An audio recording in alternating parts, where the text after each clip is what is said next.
but we're just saying the series is 2025. Um, so we are excited to have you here in community with us tonight. This has been an ongoing series called Ending Youth Surveillance, where we bring in guest speakers that talk to us about their particular perspectives on digital and tech justice. Before we get into our guest speaker tonight, we want to do a little bit of an introduction of our Notice Coalition, which is the No Tech Criminalization and Education Coalition, who is hosting this event in partnership with Edgelands Institute.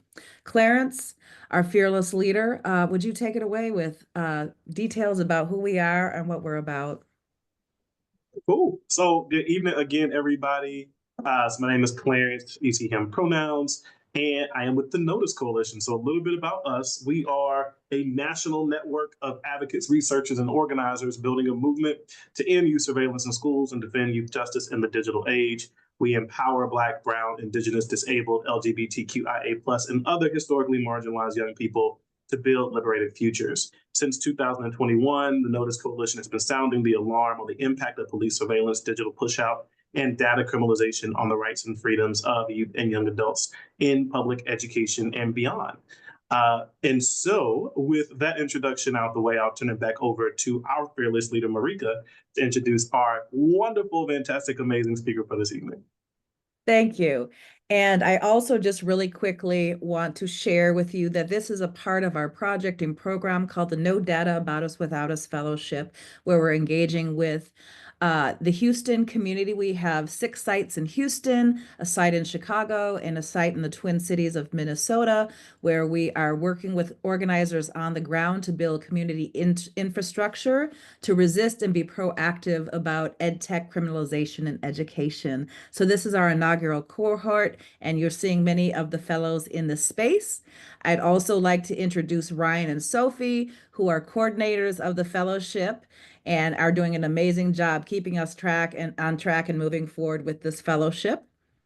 We will be presenting our fellows projects later this spring, and so keep your eyes and ears open, ears open to see what is going to come from these fellowships. So I also am really excited to introduce our speaker for tonight, and that is Dr. Ruel Williams. And I just want to make sure that I've got all the correct information. My thing just closed. So I'm actually going to see if, very good. All right, here we go. I am ready. So Dr. Williams is an assistant professor in user experience design at Purdue University and a PI of the Co-Liberation Lab.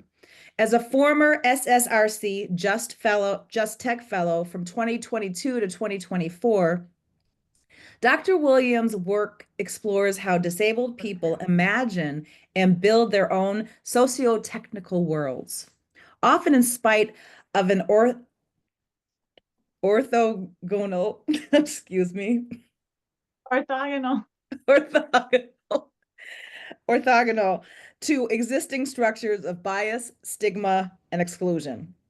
They also investigate how issues in technology policy and research practice interact to disrupt disabled people's bodily autonomy and access to meaningful public life. So what you can expect tonight from our speaker is they will have an opportunity to share about their work, and then we will open the space up to do questions and dialogue and discussion. So with no further ado, I want to pass it over to Dr. Williams. Thank you so much for being here with us tonight. Hi, thank you everyone for having me. I'm gonna share some slides. But before I do that, I just wanted to talk about, I research a lot of little niches, but the overarching theme is this idea of technology, disability, and policy, really politics.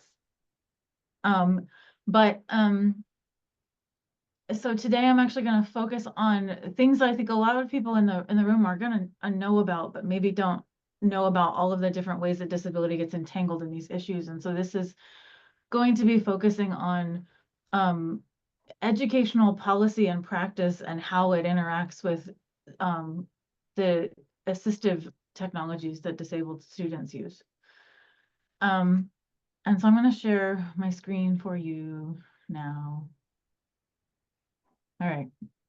There it is. So I'm calling this assistance or surveillance, how educational policy and technology are used to surveil disabled students. And you're going to recognize a lot of these things, but we're going to talk about the nuances of how they change when you add disability into it. So I'm going to start with the policies of surveillance that are actually common in schools. And so these are like what you would consider educational practices or even federal policies of inclusion that integrate within them surveillance or even have within them kind of disciplinary attitudes that sort of legitimize them. So, the first one, I think I've probably heard discussions about these before, but these behavior charts have particular interactions with disabled students. And these things, I'm starting with the analog ones, like the little clipboards.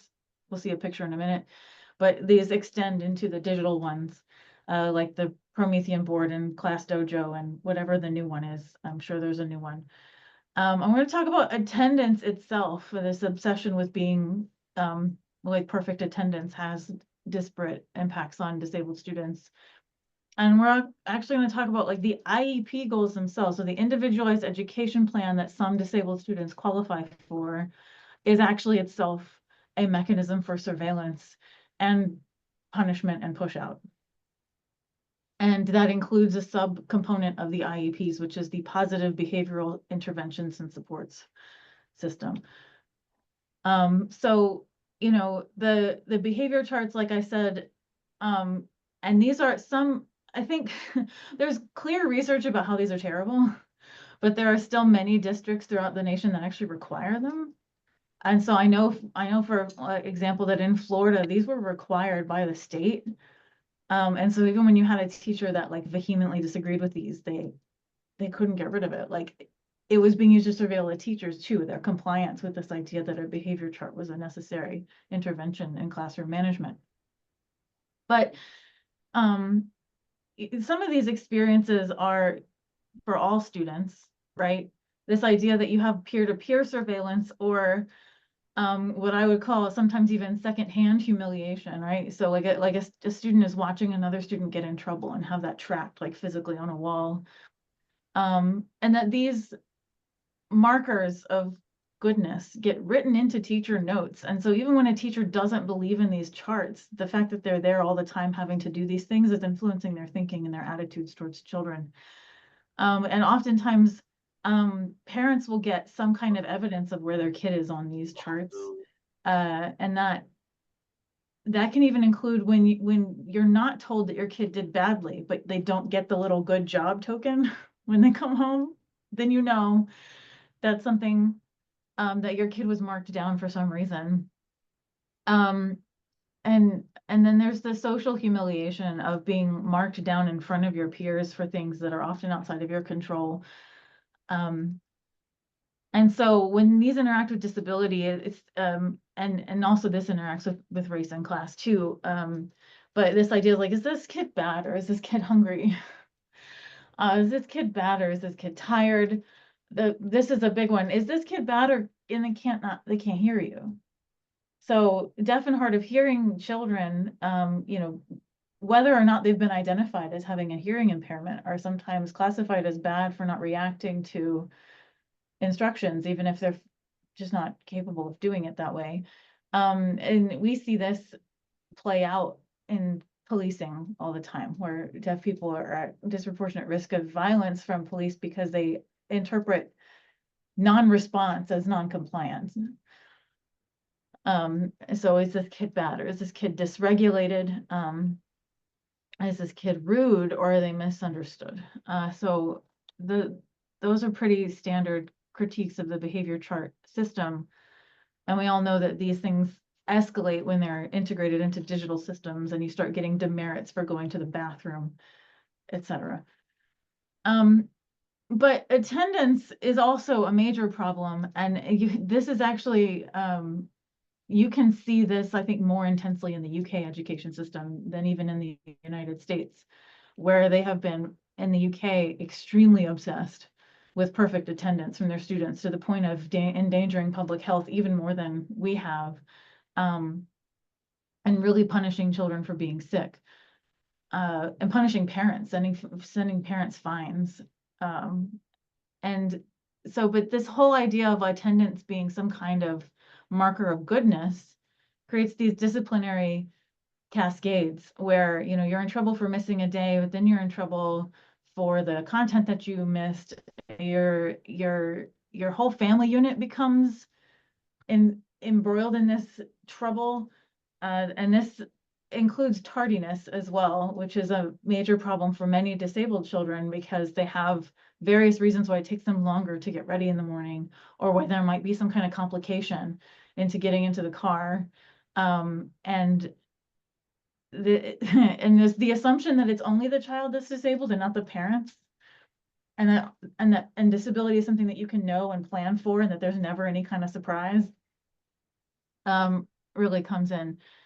And these things are then executed through truancy reports, or even this attendance issue or tardiness issues can then trigger CPS reports, in a sort of retaliatory way against certain families.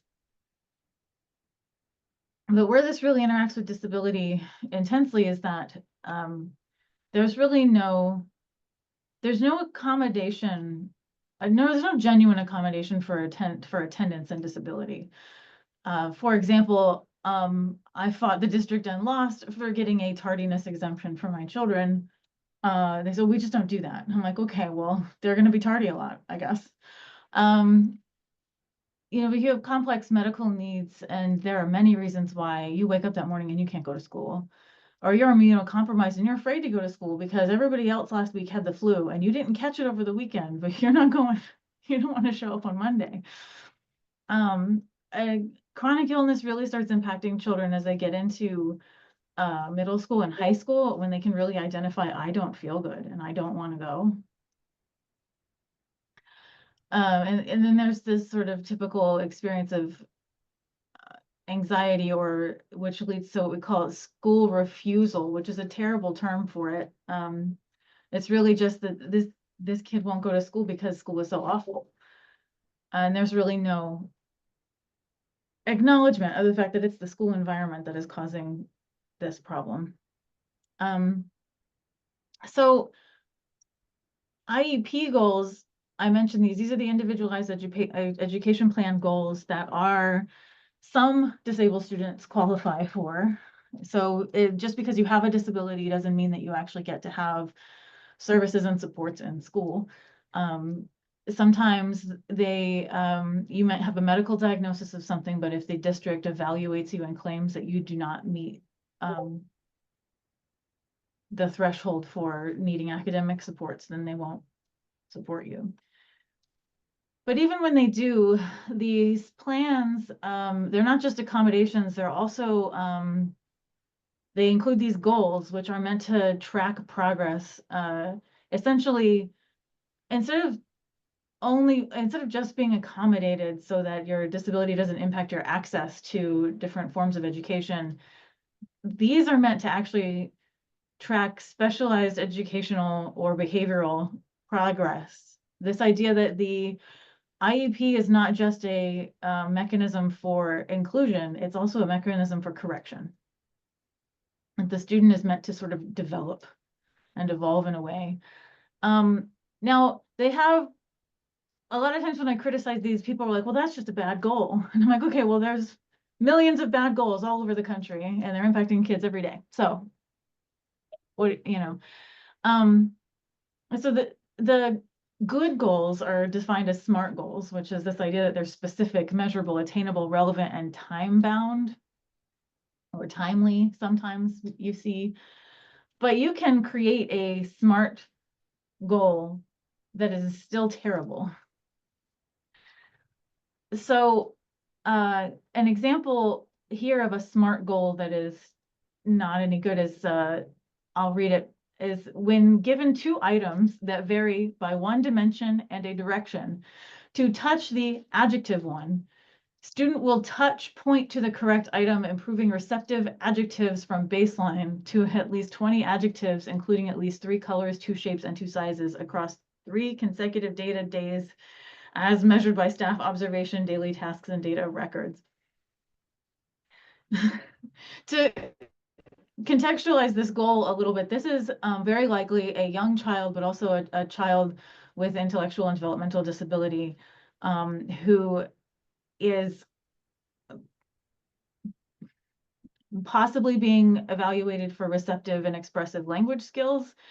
But this goal is actually a goalification of a therapy. So what this goal is actually describing is discrete trial training, which is a technique that's used in a behavioral therapy called applied behavioral analysis. And it is not actually educational at all. It is simply a mechanism for enforcing compliance and response from a child such that they begin to execute whatever prompt you give them on command, because the consequences of not doing so are so terrifying, exhausting, or at least tedious. So this is a weird example of like, this goal looks smart, but it's actually it's a operant conditioning masquerading as an educational goal. And this goal doesn't leave any room for the child to like not want to do it. Just because they don't touch the correct one doesn't mean they don't know the word.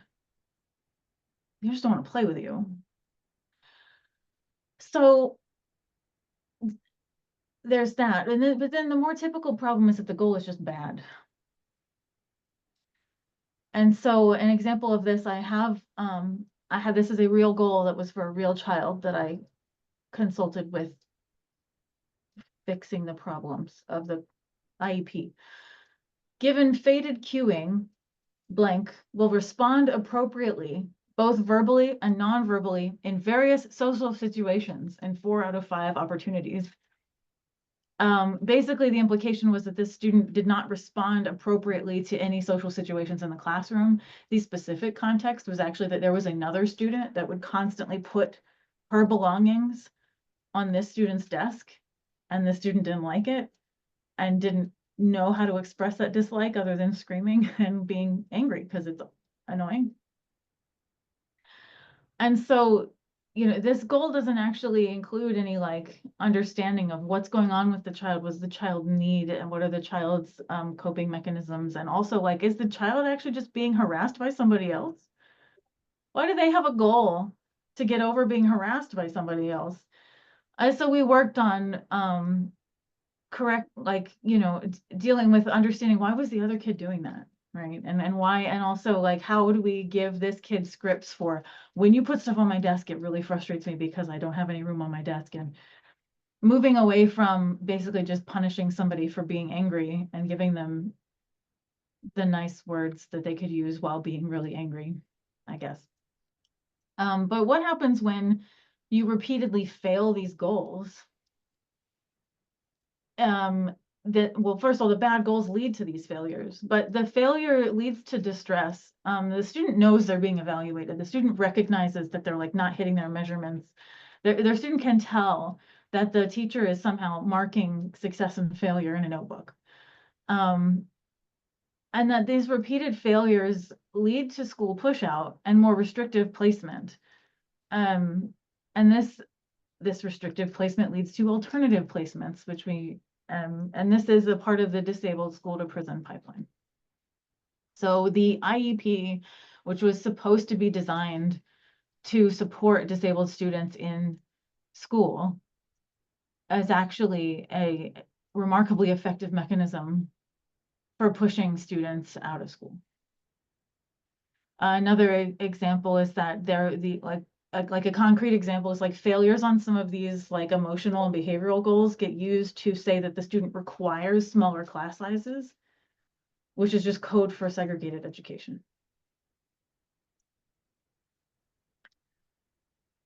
So how does assistive technology integrate with all of these, educational policies, so that you get this sort of like educational practice, disability and technology nexus? So we'll talk about the Chromebook.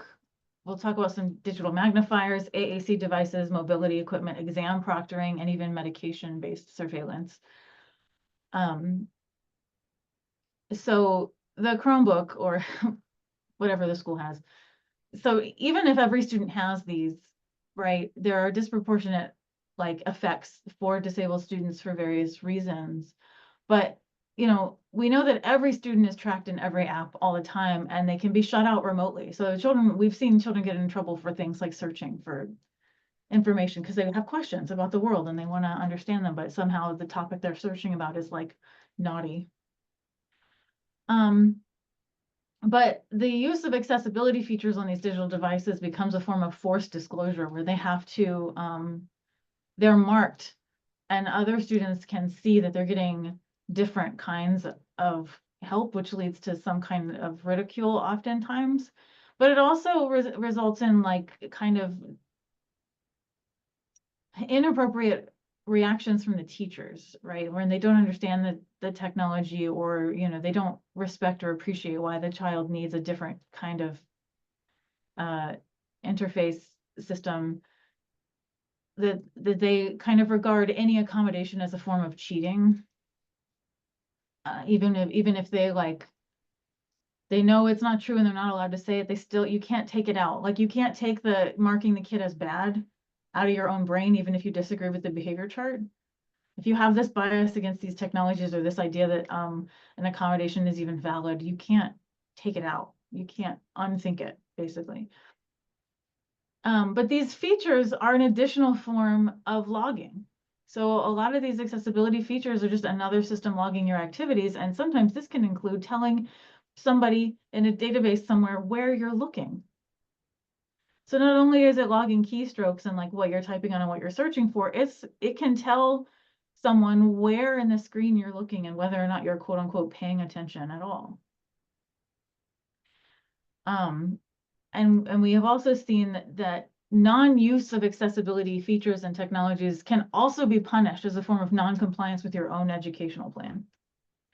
So instead of figuring out why a child is not engaging with something that's meant to support them and figuring out, well, it's obviously not working and that's why they're not using it, what can we do? They just get blamed for not using the accommodation that they're meant to be using, and it becomes another form of punishment. People don't see these as often in person, I don't think, but these digital magnifiers are for children with visual impairments. And it's funny because they actually haven't changed much. Even they've been made digital, but they actually are pretty similar to the way they used to be, which was like a big frame with a big magnifying glass in it. But they've been made digital for some reason, which actually just means that there's some system and they're logging the stuff that you're looking at now. The stuff that you're reading, how you're reading it, how quickly. And not all of these devices technically have storage, but a lot of them have Wi-Fi, and there's not a lot of disclosure about like what is the system actually doing and what is it recording and what is it not recording. And then there's just the over-the-shoulder surveillance that happens now because everybody in the classroom can see what you're looking at. Whereas some kid can hide their comic book inside their other book. You don't get to get away with the same cheeky behaviors. This is a big one for me. These AAC devices, these are the assistive and alternative communication devices that are used, augmentative and alternative communication devices that are used for students that are non-speaking or minimally speaking for various reasons, including apraxia of speech, cerebral palsy, muscular dystrophy, and I think the one everybody thinks of now is autism. There are major problems with these devices. It really upsets me. obviously there's not a problem with the device. Like these children deserve access to these technologies. These are an essential communication technology for a lot of people, but the policies around them are absolutely enraging.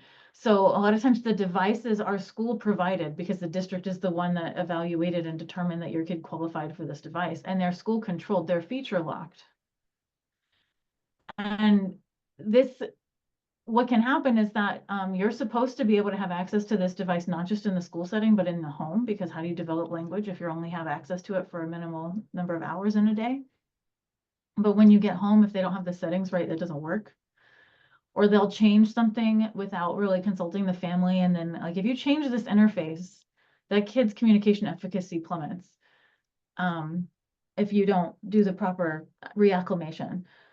But the other thing is that it logs all of the input in order to track progress. And so it becomes a kind of thought monitor for disabled children that use AAC devices to talk. Because not everything that you put in is spoken aloud. So it's not just your external voice, it's also your internal voice. And this is a major one for me because the school staff that have access to these records will look through these things and they will often like report to the family, oh, your child you know, is not taking this device seriously, they're being disrespectful with it, and they use this as a reason to take the device away, which is basically putting duct tape on somebody's mouth.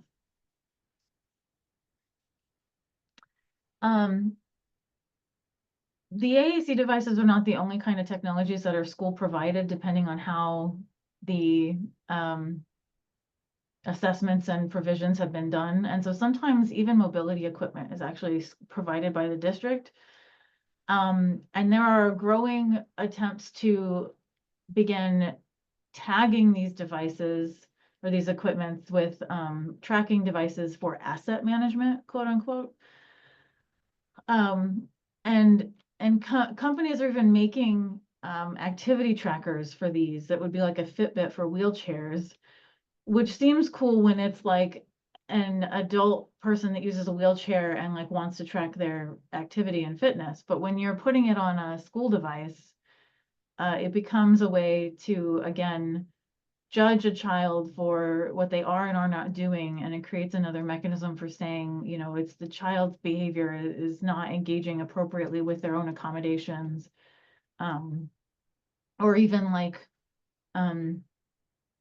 you know, other kids might spend a little extra time in the bathroom, or you spend a little extra time in the hall, or go to a different class for a minute and see a teacher they actually like. And you don't get that same freedom when somebody's pinging the network to see where you are all the time.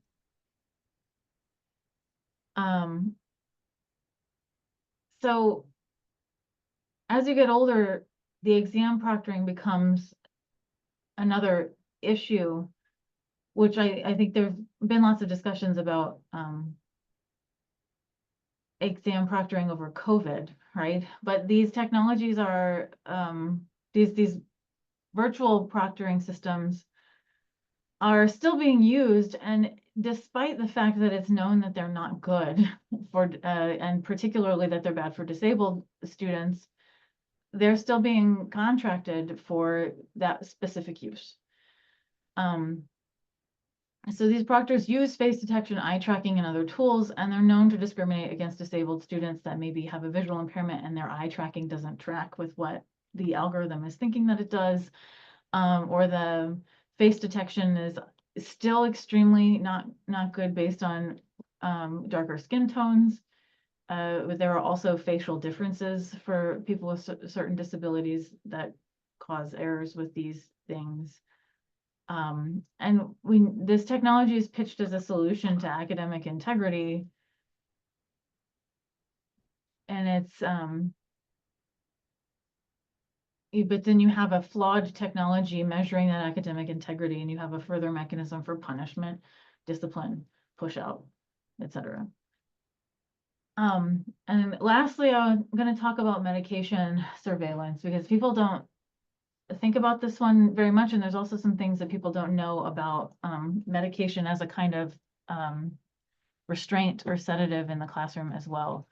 So just having a medication regime where you have to go during class time to get a dose administered means that you have extra exposure to admin offices, which is extra opportunity for conflict and discipline and punishment.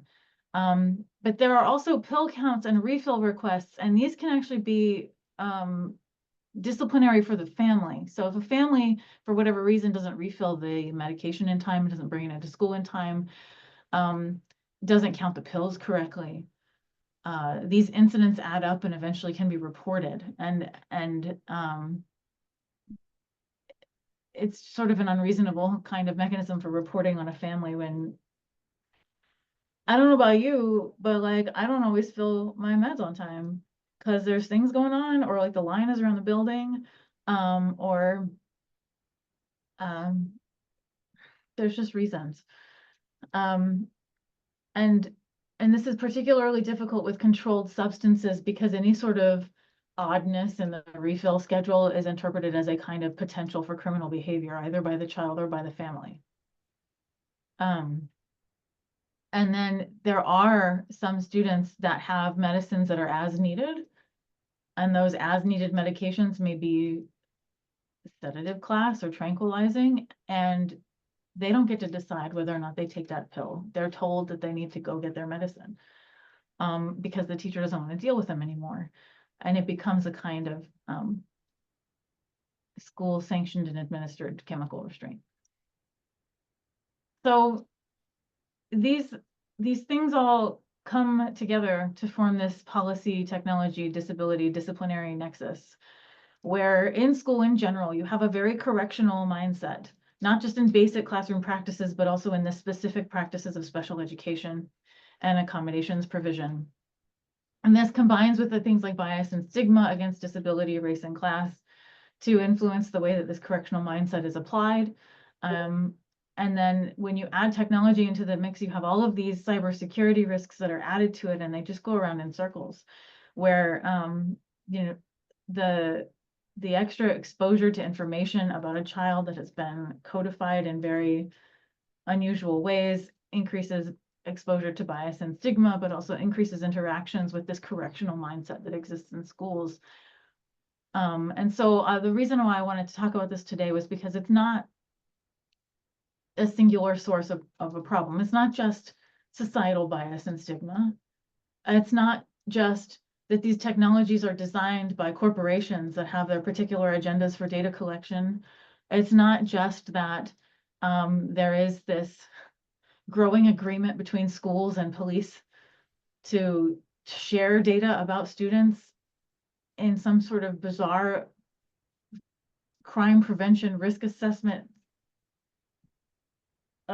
gambit, but it's also the very core of attitudes towards education in the United States, and this idea that the classroom is a very disciplinary space, where we focus more on classroom management and this idea of enforcing the perfect classroom behavior as a precursor, as a prerequisite to any kind of education, means that most of our interactions with children in the school are actually based on judging them as good or not. And so that's my rant. And for questions, what have you noticed in the schools related to these things?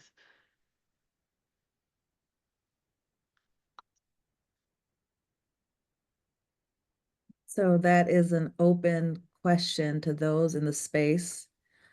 We'll give you some time to process, but responding to that question of what have you seen and experienced, and then we'll engage you with additional questions that came up with you over the course of this presentation.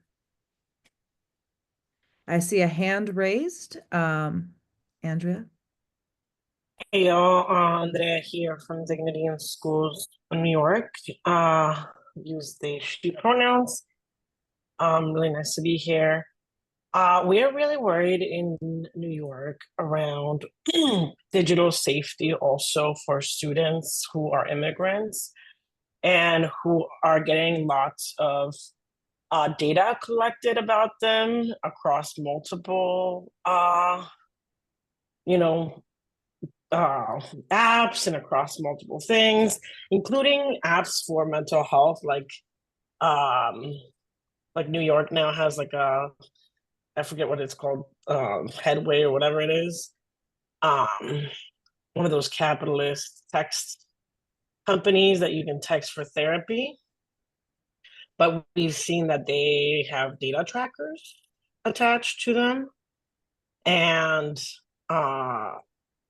even when they've said that they've taken those data trackers down, those data trackers have been found again.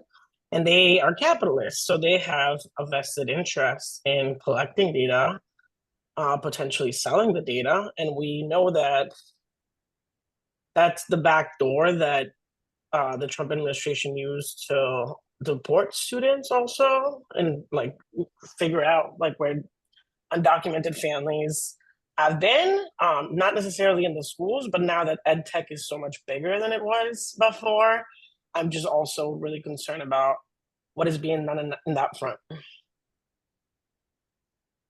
Yeah, so I didn't talk about these mental health apps, because I hate them so much. But I also I hadn't realized that they were getting into K through 12. Are they? It's awful. Great. And I've seen them all over college campuses and they're atrocious.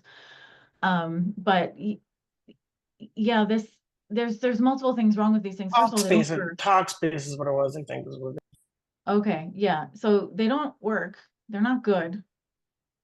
It's a terrible, it's not even a Band-Aid for therapy. It's like a hummus made out of shit. It's like not good. And then you have all of these privacy violations built into them. And yeah, basically the whole issue with schools contracting these technologies from corporations, right, that are selling them some kind of value proposition. I don't believe that the district administrators that make these choices don't understand what they're doing. I don't believe it.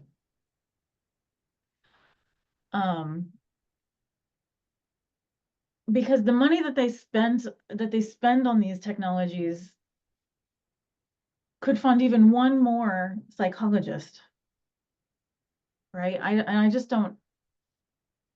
I mean, in New think- York, we're talking about a huge system. Yeah, for sure. Where these are like multi-million-dollar situations. And you're right, like last year, for example, like we're getting into these things like Talkspace, but the mayor was proposing to actually fire 500 social workers and therapists. And then our old chancellor Kranza, I think that he went to work for an ed tech company. So you can't tell me that there's no revolving door of interests. So yeah, the money is definitely a problem. But what do we do about like making sure that like these, like corporations can't actually like bypass FERPA, bypass HIPAA, like bypass all these, policies that should be in place to like protect kids and make sure that they're not identifiable to like federal folks. Yeah, I mean, the policy advocacy path is extremely long, but also fairly straightforward in the sense that like, it's pretty clear, like this data should not be shared. This data shouldn't be recorded. This data should not be data, right? Data is something that is created. It isn't something that makes itself. And there are choices about what becomes data. If I type a bunch of words into Notepad and close it, it's gone. Right? That, unless I have a virus that's doing keystroke tracking on me, then it's somewhere. But like this idea that everything that you type, touch, swipe, everywhere that you go is data that can be leaked somewhere is itself a problem. It's not just the leaks, it's the fact that it's collected at all. But then, corporations are very difficult to regulate right now, not just because of our political climate, but because they just lie about stuff. They just lie. And so, right, like, when you're talking about keeping kids safe, like right now, you know, campaigns about like, don't instaall the app, delete the app, don't use it. We have a app here at Purdue, for getting into doors. So instead of using your ID card to swipe or touch, they want everybody to use a digital ID. And I tell everybody, like, don't use it. Like, yes, if I use my key card, then there's a record that I was there at that moment. Right? But that's not the same thing as having some app with a backdoor to my location data. And that's not the same thing as having an app which a police officer might say, show me your ID. And that's the thing I might reach for. And then as soon as I open that screen, they can have the whole thing. No. We also have one of those mental health apps that I just, but it's hard to tell kids not to use it when they have nothing else. And they're kind of, you know, it's hard, but for particular children and families, the risk is much higher. And maybe a campaign around, this is a NARC app, don't install it, is an essential intervention. I just want to note in the chat, Ed shared a resource. Carranza works for IXL Learning. There's a class action lawsuit in progress in California against them for their data extraction and harvesting practices. So check out in the chat, there's a link to that story. I also see that Tammy has their hand raised. Yes. Tammy, I invite you to bring a question based on the presentation today. Welcome. Thank you, MJ. This presentation has been so informative.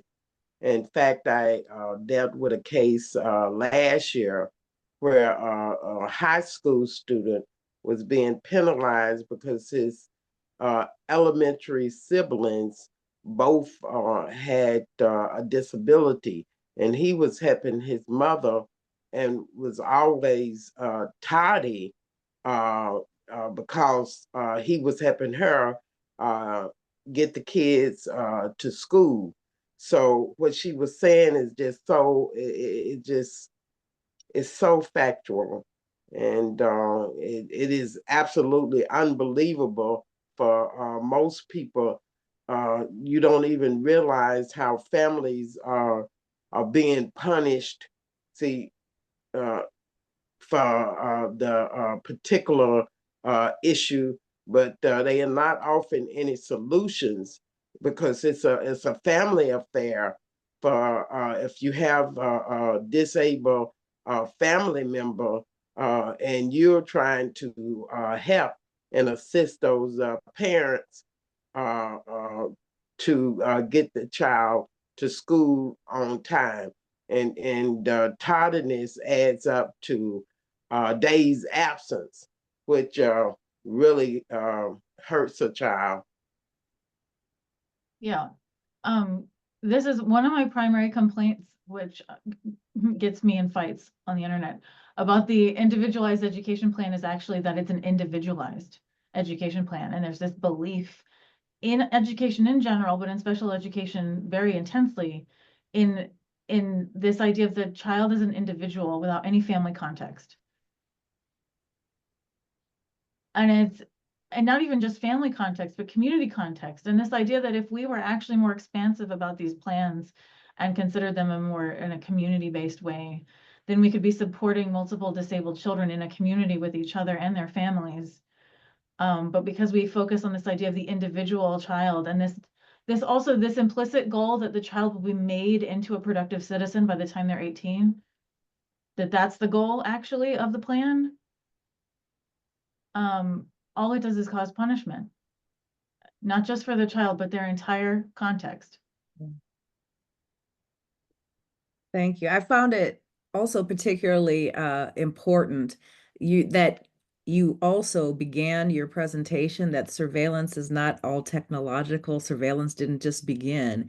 And it's important for us to connect those dots together for people to understand the comprehensive nature of surveillance. And yes, today is specifically talking about tech, but I mean, for me, I don't think we can repeat that more enough. I also see that we have Jeremy with their hand raised. Jeremy, would you, we welcome your question. Come on, coming off mute.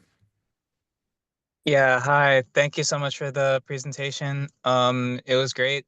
I'm a special education teacher, and it's my second year teaching special education, but my sixth, seventh-ish year teaching overall.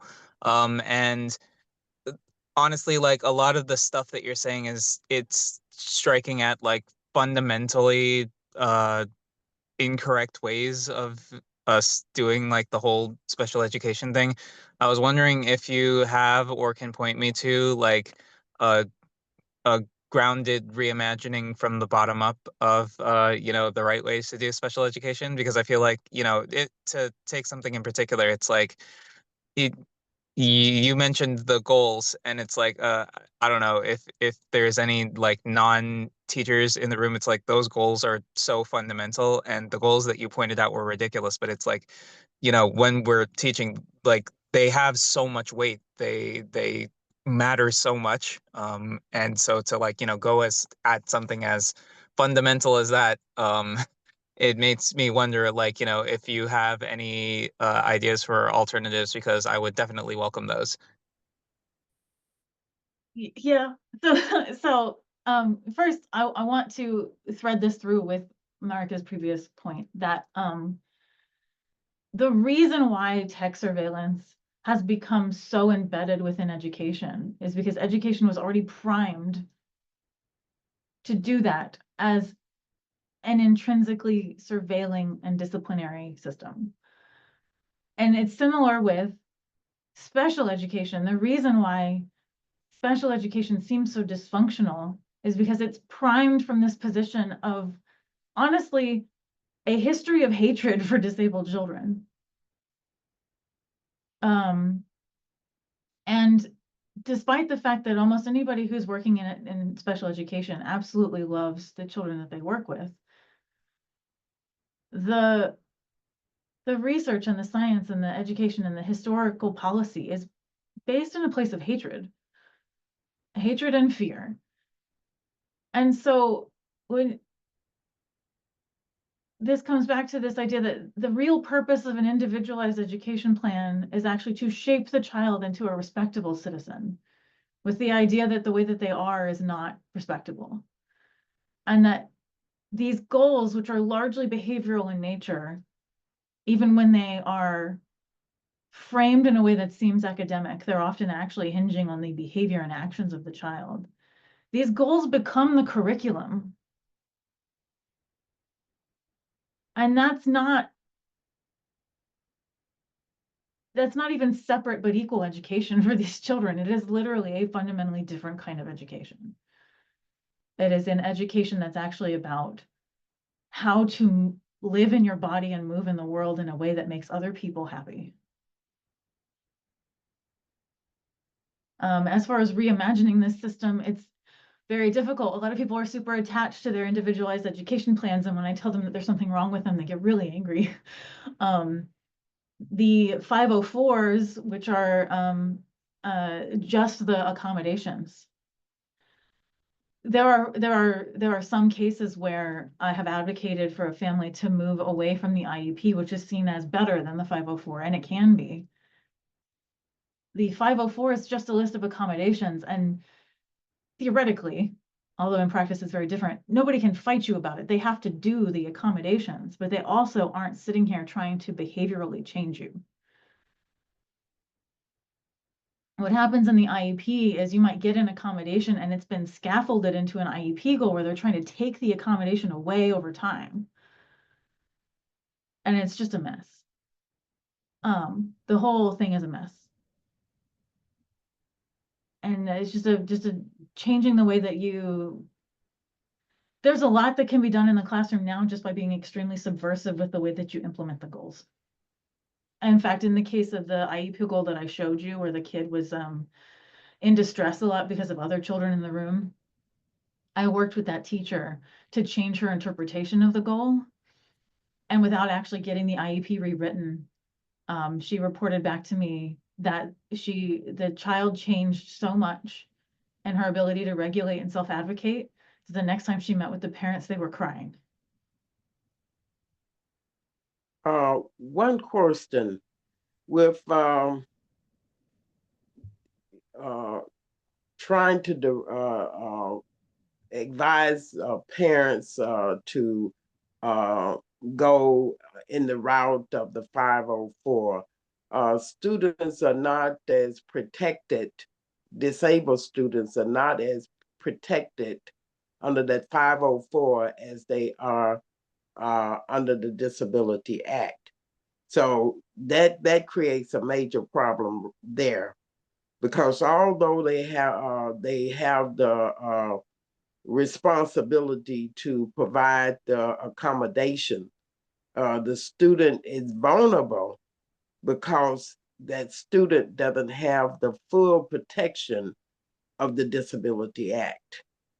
Yeah, no, that's absolutely true. And that's why it's not always the right choice, Right. right? So it becomes a choice that a family might make when there has been no implementation of the goals in the IEP that hasn't been harmful to the child.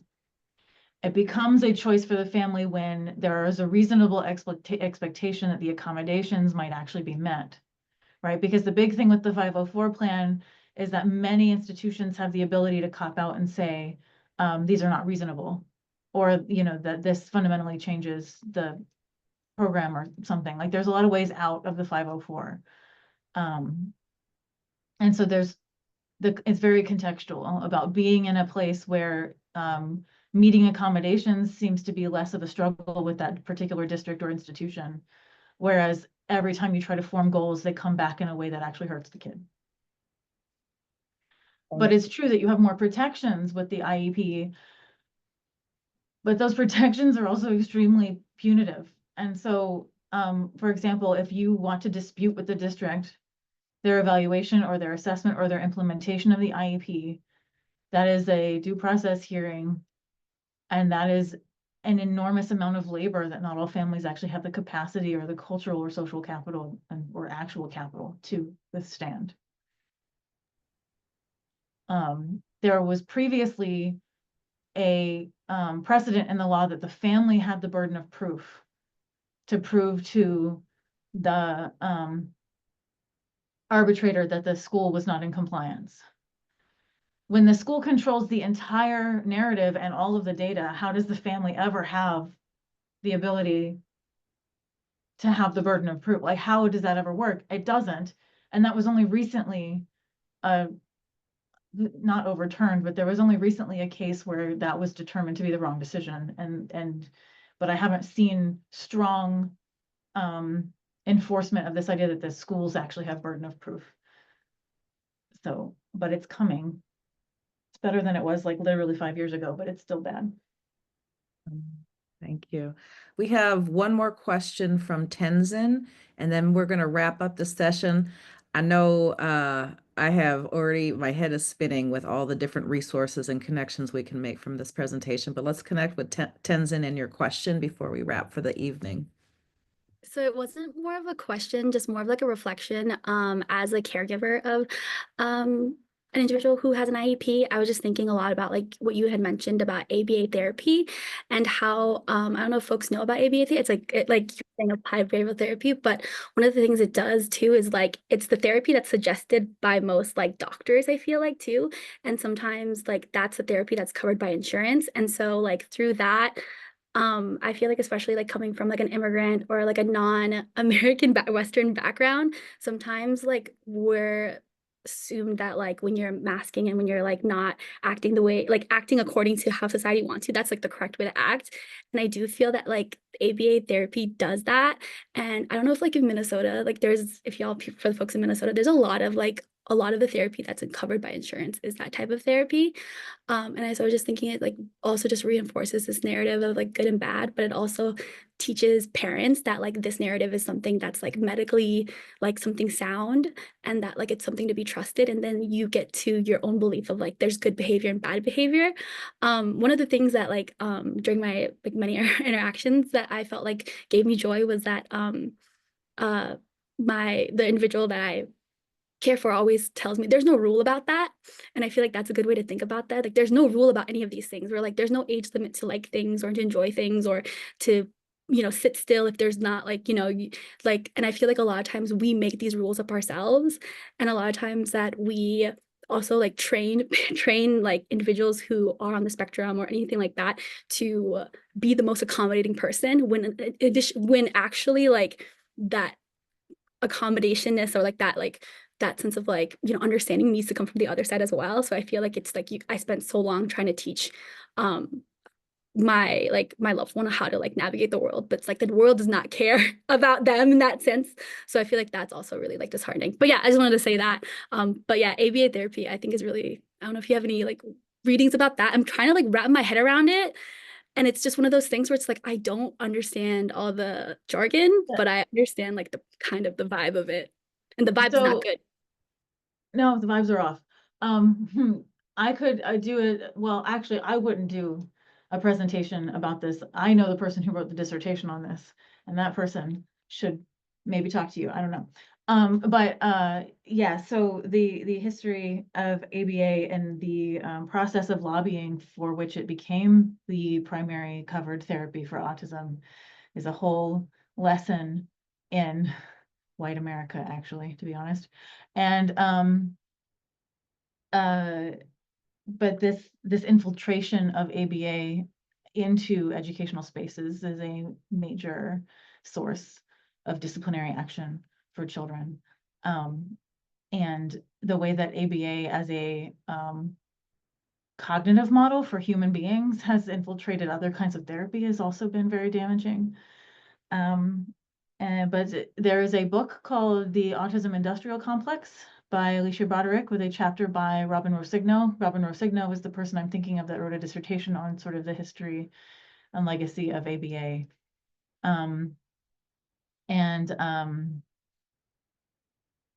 That's a place to start. There's also a paper called Autonomously Autistic, and it's an open source paper. And it is a sort of a breakdown of behaviorism in contradiction to other kinds of psychological paradigms. And there's also a glossary at the end of it that kind of gives clear definitions of stuff that can kind of help with like, there's so many words going on. What do they mean? But yeah, I'm not a fan of the discipline, right? At the same time, there are a number of campaigns now to actually reduce the funding for ABA. But what has happened is it became so entrenched that it became the only source of daycare for a lot of families. Because we have no accessible daycare rules in the United States. So until you're about 3, you have no access to a place to be other than your own house. And so for families that work outside the home, or work, because you can't work inside the home with children. We tried that. It was awful. Removing these services now actually causes a huge deficit in care for families. And so it's like this horrible thing. We had this thing infiltrate our society and take over an entire industry. And now it's being taken away, but there's nothing to take its place. So it's a mess.